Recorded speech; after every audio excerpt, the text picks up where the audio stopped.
കല്യാണി മതി. എന്തിനാ ഇത്രയും പാത്രങ്ങളില്? കഴിഞ്ഞു അനിയും കുഞ്ഞെ. മൈലാഞ്ചി ഇടുമ്പോ കുറഞ്ഞു പോവാൻ പാടില്ല. മാത്രല്ല മൈലാഞ്ചി എത്ര ചുമക്കുന്നോ അത്ര അടുപ്പം ഭാര്യയോട് ഭർത്താവിനുണ്ടാവുന്നാ പറയണേ. പോടാ.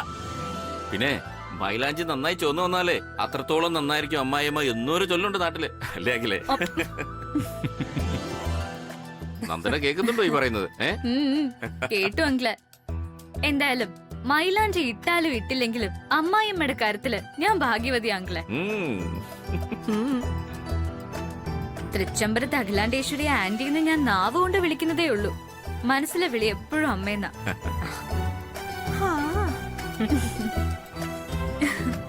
വേണ്ട വേണ്ട വേണ്ട, ഇപ്പോഴേ ആന്റിയെ മയക്കി സ്ത്രീധനം കുറയ്ക്കാൻ നോക്കണ്ട കേട്ടോ.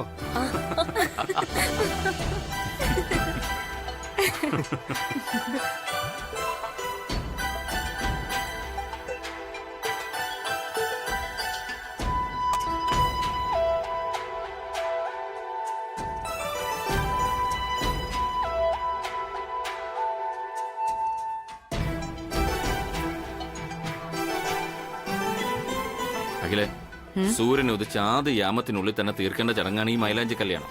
ഇതേ സമയം കഴിയാറേ. പ്രിയങ്ക ഇതുവരെ എത്തിയില്ലല്ലോ. അത് ശരിയാണല്ലോ. വിലാസിനെ പ്രിയങ്ക എന്ന് വിളിക്ക്. എവിടെ എത്തിയെന്ന് ചോദിക്കും. ഞാൻ വിളിക്കാം ആന്റി.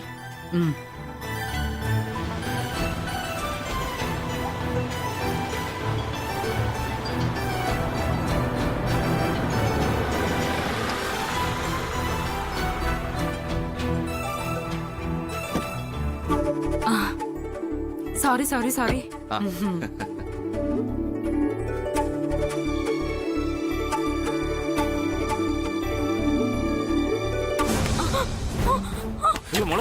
പ്രിയങ്ക മോളെ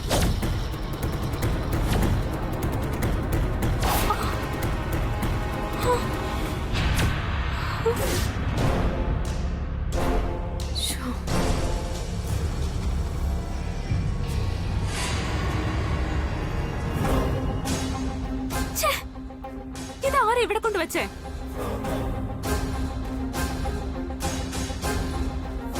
ഞാനാ മാഡം.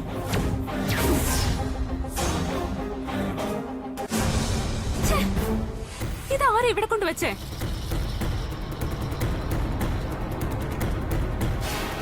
ഞാനാ മാഡം. അയ്യോ, ഇനിയിപ്പൊ മൈലാഞ്ചി ചടങ്ങിന്റെ ആവശ്യമില്ലല്ലോ. പ്രിയങ്കയുടെ 2 കൈയിലും മൈലാഞ്ചി ആയില്ലേ?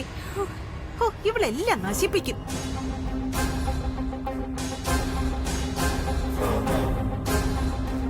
നീ എന്തിനാ ഇത് ഇവിടെ കൊണ്ടുവച്ചേ? എന്തിനാണെന്ന്?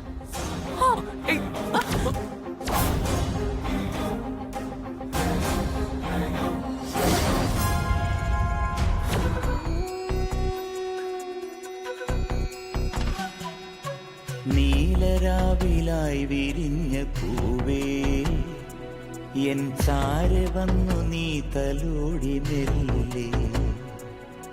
പാതിച്ചാരിരാവുമായോളം കണിപ്പൂ പോലൊരുങ്ങി നിന്നതല്ലേ. അഴകിതളായി അരികിലൊരാൾ വിരിയും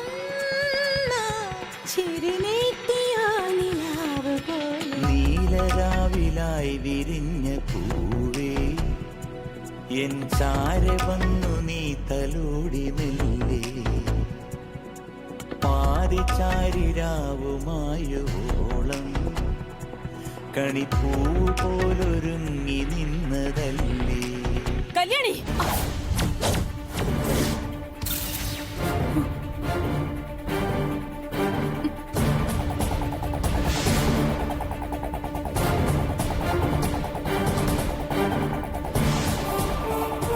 പറഞ്ഞ ജോലി ചെയ്ത് കഴിഞ്ഞെങ്കിൽ നിനക്കകത്ത് കയറി പൊയ്ക്കൂടെ?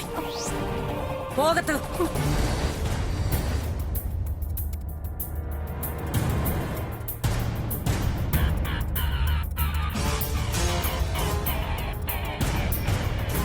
ആനന്ദ്, ഷർട്ടിലെ കറയായി.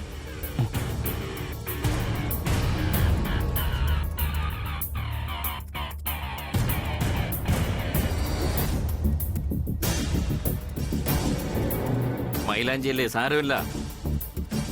സമയം തീരുന്നു നോക്കില്ലേ, ചടങ്ങ് നടക്കട്ടെ. ആ. വാ മോളെ, വാ മോളെ വാ. വരൂ.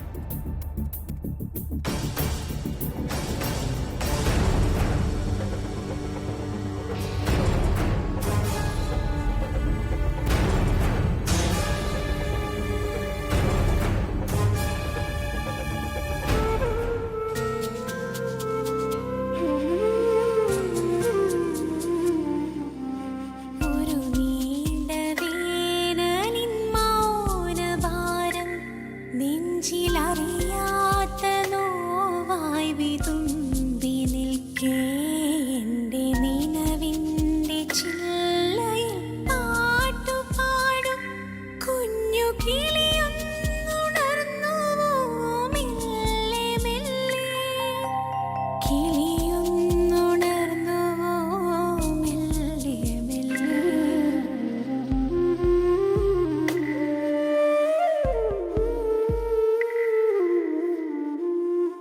ചിറകറ്റ പക്ഷിക്കു നോവിൻ കിനാക്കളോ കരുതിയിരിപ്പതു കാലം. ചിറകറ്റ പക്ഷിക്കു നോവിൻ കിനാക്കളോ കരുതിയിരിപ്പതു കാലം. അറിയില്ലെനിക്കൊന്നും അറിയാത്ത വാഴ്വിന്റെ നിറമിന്റെ വാക്കിൽ നിറയ്ക്കൂ, നിറമിന്റെ വാക്കിൽ നിറയ്ക്കൂ.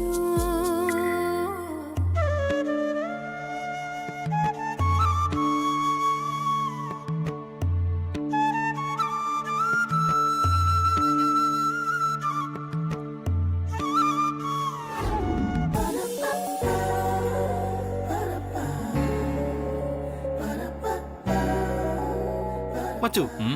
ഞാനൊന്ന് ചോദിച്ചോട്ടെ? വേണ്ട വേണ്ട, നീ എന്താ ചോദിക്കാൻ പോകുന്നതെന്ന് എനിക്ക് നന്നായിട്ട് അറിയാം. ഓ, അറിയാവോ? എങ്കിൽ നീ തന്നെ എന്റെ ഉത്തരവ് അങ്ങ് പറഞ്ഞേക്ക്. ആ, ആദ്യം ഞാൻ നിന്റെ ചോദ്യം എന്താണെന്ന് പറയാം. മച്ചു, കുറച്ചു മുമ്പ് കല്യാണി നിന്റെ പുറത്തേക്ക് ചാഞ്ഞത് യാദൃച്ഛികമായിട്ടാണോ അതോ മനഃപൂർവ്വമാണോ? ഇതല്ലേടാ നിന്റെ ചോദ്യം. ആ, ഏ? ചോദ്യം കറക്റ്റാ. അതുപോലെ തന്നെ നിന്റെ ഉത്തരവും കറക്റ്റ് ആയിരിക്കും എന്ന് പ്രതീക്ഷിക്കുന്നു. എന്തോന്ന് കറക്റ്റ്? എടാ, പ്രിയങ്ക തള്ളിയപ്പോഴാ കല്യാണി അറിയാതെ വന്നെന്റെ ദേഹത്ത് ചാഞ്ഞു പോയത്. എല്ലാം നീ നേരിട്ട് കണ്ടതല്ലേ? എന്നിട്ടും വെറുതെ എന്തിനാ ഓരോ ചോദ്യങ്ങള്? കഷ്ടം തന്നെ. മാറങ്ങോട്ട്. പ്രിയങ്ക തള്ളിയപ്പോ കല്യാണി ബാലൻസ് കിട്ടാതെ വന്ന് വീണു. പോട്ടെ, അതറിയാതെ പറ്റിപ്പോയൊരബദ്ധം. പക്ഷേ അതിനുശേഷം നിങ്ങൾ കുറച്ചുനേരം പരിസരം മറന്ന് പരസ്പരം നോക്കി നിന്നില്ലേ? ഉം. അപ്പോൾ പ്രണയത്തിന്റെ ഒരു കടലിരമ്പം ഉണ്ടായിരുന്നല്ലോ രണ്ടുപേരുടെയും കണ്ണിൽ. അല്ലെങ്കിൽ പ്രണയത്തിന്റെ തീഷ്ണമായ അഗ്നിജ്വാലകൾ. ആ. എടാ മച്ചു, നീ സ്വയം അറിയാതെയാണെങ്കിലും കല്യാണിയെ പ്രണയിക്കുന്നുണ്ട് 100%. ദേ ശബരി, നോക്ക്, ഞാനും പ്രിയങ്കയും തമ്മിലുള്ള കല്യാണം ഉറപ്പിച്ചു വെച്ചിരിക്കുക. കുടുംബത്തിൽ അതിന്റെ ചടങ്ങുകളും തുടങ്ങിക്കഴിഞ്ഞു. ഇനിയും നീ ഇതുപോലുള്ള ആവശ്യമില്ലാത്ത കാര്യങ്ങൾ പറയുന്ന എന്തിനാണെന്ന് എനിക്ക് മനസ്സിലാവുന്നില്ല. എടാ, എന്റെ കാര്യം വിട്, ഞാനൊരാണാ. പക്ഷെ ആരെങ്കിലും കേട്ടാ കല്യാണിയുടെ ലൈഫ് എന്താവും? ഒരു പാവം പെണ്ണ. ആ? ഞാൻ കണ്ടിട്ടുള്ളതിൽ വെച്ച് ഏറ്റവും നല്ല പെൺകുട്ടി. ഹ, അതൊക്കെ നിന്റെ ന്യായം, ഞാൻ എതിർക്കുന്നില്ല. പക്ഷേ എനിക്കൊരു കാര്യം തീർച്ചയായും, നിന്റെ ഉള്ളിന്റെ ഉള്ളിൽ കല്യാണി ഉണ്ട്. എന്തായാലും മൊയ്തീന്റെ കാഞ്ചനമാലയെ പോലെ നീ ഇവിടുത്തെ കല്യാണിമാലയെ അനാഥയാക്കരുത്. എനിക്കത്ര പറയാനുള്ളൂ. ഞാൻ പോവാ. എടാ, ഇവന്റെ ഒരു കാര്യം, ഇവനൊന്നും ഒരു കാലത്ത് നന്നാവില്ലല്ലോ. ദാ, നിക്ക്.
കല്യാണി, എന്നും എപ്പോഴും എന്റെ മനസ്സിൽ നിനക്കൊരു സ്ഥാനം ഉണ്ടാവും. മറ്റാർക്കും അവകാശപ്പെടാനാവാത്ത വലിയൊരു സ്ഥാനം ദാ ഈ നെഞ്ചിനകത്ത്. ഇതെന്റെ വാക്ക്.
ശരി, ഞാൻ പിന്നെ വിളിക്കാം. ഡേ,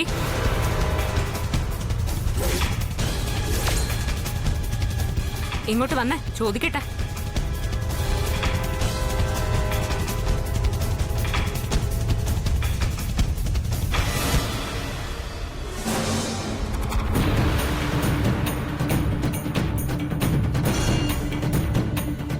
എന്താ നിന്റെ മനസ്സിലിരിപ്പ്? ഇവിടെ നടക്കുന്ന എല്ലാ മംഗള കാര്യങ്ങളും നീ ബോധപൂർവ്വം നശിപ്പിക്കുമല്ലേ?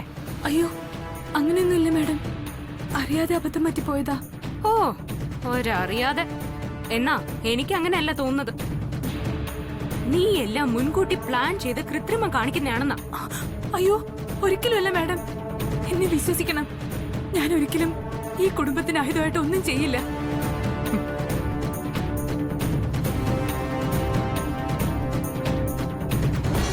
എന്താ നിന്റെ കയ്യില്? നിനക്കെന്താടി ചെവിയേക്കാൻ വയ്യേ? കയ്യിൽ എന്താന്ന്? മാഡം, അത് കാണിക്കടി. കയ്യിൽ എന്താന്ന് കാണട്ടെ.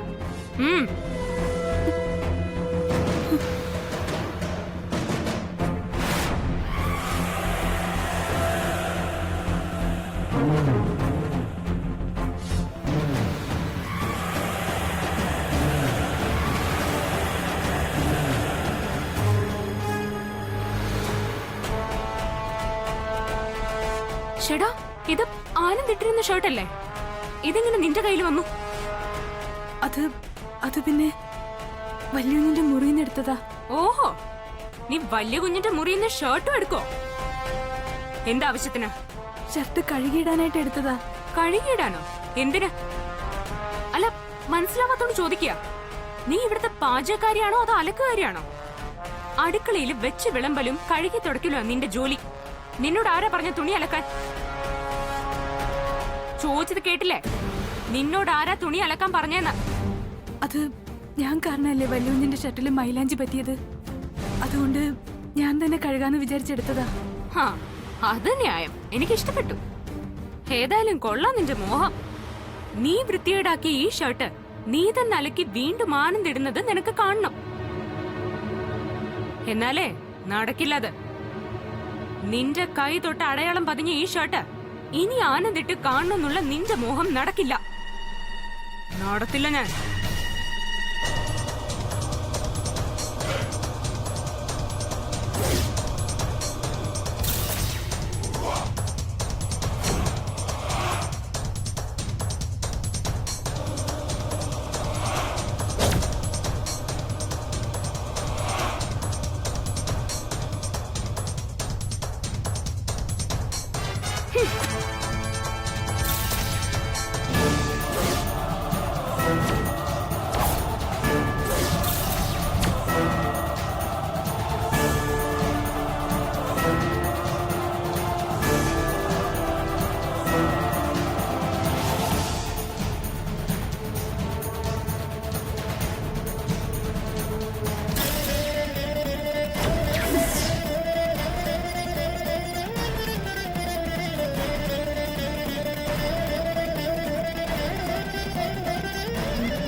ഷർട്ട് എടുത്ത് എവിടെ എറിഞ്ഞിട്ട് പോയാലും നീ അത് തിരിച്ചെടുക്കുമെന്ന് എനിക്ക് നന്നായിട്ട് അറിയാം.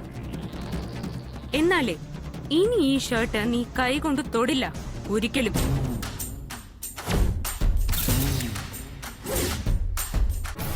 ഷർട്ട് എടുത്ത് എവിടെ എറിഞ്ഞിട്ട് പോയാലും നീ അത് തിരിച്ചെടുക്കുമെന്ന് എനിക്ക് നന്നായിട്ട് അറിയാം. എന്നാലേ ഇനി ഈ ഷർട്ട് നീ കൈ കൊണ്ട് തൊടില്ല ഒരിക്കലും.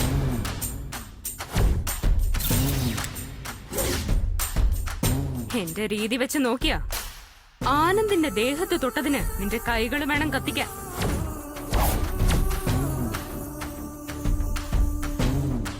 തൽക്കാലം ഞാനതങ്ങ് മറക്കും.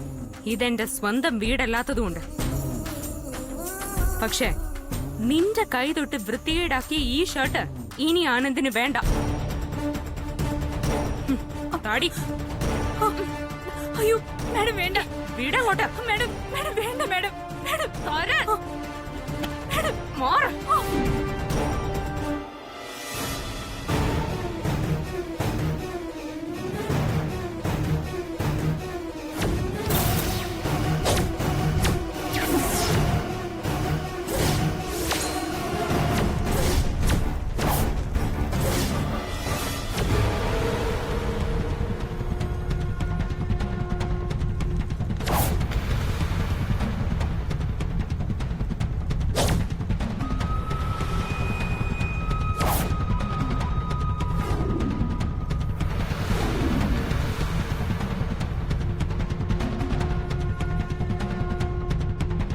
പ്രിയങ്ക, പ്രിയങ്ക,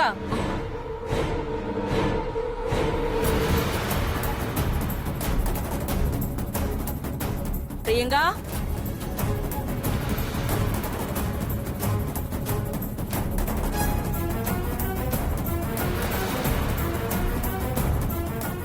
എവിടെ പോയി ഈ കുട്ടി?